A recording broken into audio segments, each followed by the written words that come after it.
শরীর অসুস্থ, তাই কি করব চিন্তা করছি। যেহেতু শরীর খারাপ তাই এক তরকারি রান্না করে ফেললাম।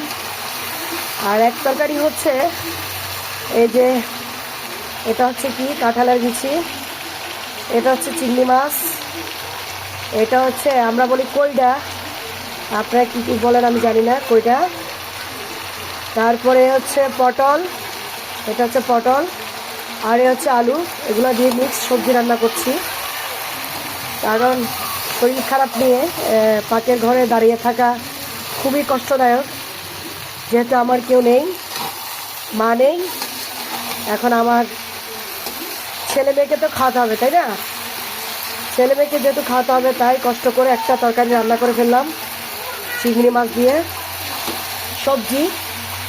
তো এটা আজকে সবজি চলবে, শুধু ছেলে মেয়ে খাবে না, আমার ঘরে আরও মানুষ আছে। আমার ভাইয়ের ছেলে আছে তিনজন, সরি 2জন না 3জন, 3 ভাইয়ের 3টা ছেলে, 3 ভাইয়ের 3টা ছেলেও খাবে, আমরাও খাবো। খানা তো আর বসে থাকবে না, খেতে তো হবেই, পেট যেহেতু আছে।